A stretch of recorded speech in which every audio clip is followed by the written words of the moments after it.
એશિયાની સૌથી મોટી ડેરી બનાસ ડેરીની ચૂંટણીની તારીખ હવે જાહેર થઈ ગઈ છે. હાલના ચેરમેન શંકર ચૌધરી છે. આ વખતની જે આ ચૂંટણી છે એ શંકર ચૌધરી માટે કેવી રહેવાની છે તેમની પણ ચર્ચા કરીએ અને આવનાર સમયમાં હવે શું થશે તે પણ વિગતવાર સમજીએ. નમસ્કાર, આપ જોઈ રહ્યા છો નિર્ભય ન્યૂઝ અને હું છું આપની સાથે રિદ્ધિ. એશિયાની સૌથી મોટી જે ડેરી છે બનાસ ડેરી, એમની ચૂંટણીની તારીખ હવે જાહેર થઈ ગઈ છે. આજથી 22 સપ્ટેમ્બર સુધી ફોર્મ પણ ભરી શકાશે.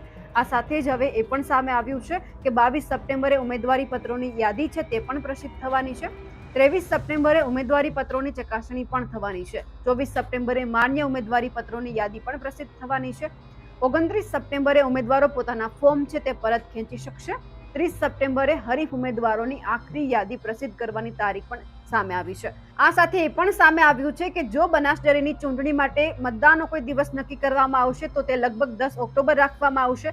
મતદાન ત્યારબાદ 11 ઓક્ટોબરે મતગણતરી થશે અને પરિણામ 11 ઓક્ટોબરે જાહેર કરવામાં આવશે.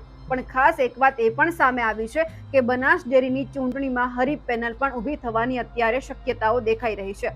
આ સાથે જ્યારે ઉત્તર ગુજરાતની સૌથી મોટી અને એશિયાની અગ્રણી બનાસ ડેરીની ચૂંટણીને લઈને જે તારીખો જાહેર થઈ છે તેમાં ડેરીના સંચાલક મંડળની ચૂંટણી જ્યારે 10 ઓક્ટોબરે યોજાવાની છે, એમાં આ ચૂંટણીમાં નવા બોર્ડ ઓફ ડિરેક્ટરની પણ પસંદગી કરવામાં આવશે, જે આગામી 5 વર્ષ માટે ડેરીનું સંચાલન પણ કરશે. આ સાથે જ બનાસ ડેરીની ચૂંટણી હંમેશાથી ખેડૂતો અને પશુપાલકો માટે એક મહત્વપૂર્ણ રહી છે.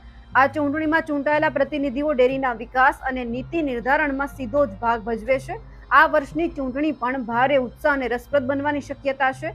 આ ચૂંટણીનું જે પરિણામ છે એ બનાસકાંઠા જિલ્લાના હજારો પશુપાલકો અને ખેડૂતોના ભવિષ્યને સીધી જ રીતે અસર કરે છે. 11 ઓક્ટોબરના રોજ મતગણતરી બાદ નવા બોર્ડની રચના થશે અને ડેરીની આગામી દિશા પણ નક્કી થવાની છે. પણ હવે એ પણ સામે આવ્યું છે કે આ બનાસ ડેરી છે એમનું જે ચેરમેન પદ છે એ શંકર ચૌધરી માટે કેમ ખાસ માનવામાં આવે છે, તો સૌથી પહેલા એમની ચર્ચા કરીએ. કારણ કે જે એશિયાની સૌથી મોટી ડેરી છે બનાસ ડેરી એ ઉત્તર ગુજરાતના સહકારના રાજકારણમાં મોટો દબદબો ધરાવે છે. 15,000 કરોડથી વધારેનું ટર્નઓવર ધરાવતી આ ડેરી સાથે 3,76,000 સભાસદો પણ જોડાયેલા છે, જેમનું હિત બનાસ ડેરીના ચેરમેન સાથે જોડાયેલું છે. આ ડેરી થકી દિવસના લગભગ 35 કરોડથી વધારે રૂપિયા પશુપાલકના ખાતામાં પણ જમા થાય છે, જે બનાસકાંઠા જિલ્લાના ખેડૂતો માટે અતિ અગત્યના છે. બનાસ ડેરી એ બનાસકાંઠા જિલ્લાના પશુપાલકો માટે રોજગારીનું કારણ છે. આ ડેરીના ચેરમેનનું પદ એ લાખો પશુપાલકો માટે વિશ્વાસનું પ્રતીક છે.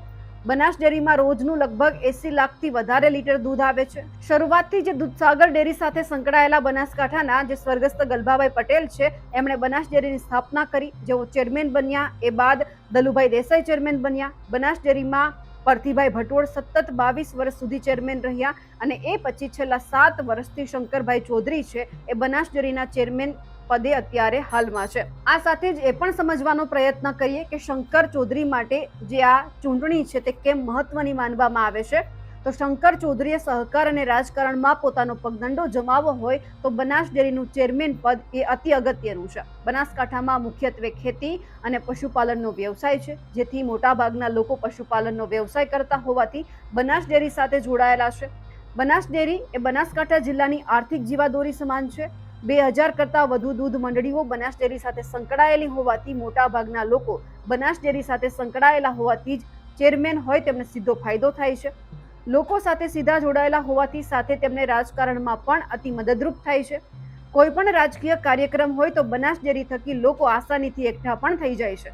બનાસ ડેરીના કારણે કોઈ પણ સરકારી કાર્યક્રમ કરવો હોય તો આસાનીથી પણ કરી શકાય છે. બનાસ ડેરી સાથે ખેડૂતો અને પશુપાલકો જોડાયેલા હોવાથી તેમને કોઈ પણ પક્ષ તરફ આસાનીથી જોડી પણ શકાય છે. બનાસ ડેરી દ્વારા ખેડૂતોની આવક થતી હોવાથી પશુપાલકોને લાભ આપી વોટ બેંક અકબંધ પણ રાખી શકાય છે. આમ શંકર ચૌધરી એક કાંકરે રાજકારણ અને સહકારી ક્ષેત્રમાં પોતાનો દબદબો જાળવી શકે છે. પણ જે રીતે હવે બનાસકાંઠાની જ્યાં બનાસ ડેરીની ચૂંટણીની તારીખ હવે જાહેર કરી દેવામાં આવી છે, એટલે કે હવે સ્વાભાવિક છે કે સૌ કોઈનું ધ્યાન રહેશે કે આગામી ચેરમેન કોણ હશે. જો શંકર ચૌધરી જ આ ડેરીના આગામી ચેરમેન બનશે તો એ પણ જોવાનું છે કે સહકારી ક્ષેત્રે અને પછી રાજકારણ ક્ષેત્રે દબદબો જે વ્યક્તિ જાળવી શકે છે એમાં શંકર ચૌધરી પણ પાછળ નથી, કારણ કે સૌરાષ્ટ્રની જો વાત કરીએ તો જયેશ રાદડિયા આ બંને તરફીનું વલણ ધરાવે છે.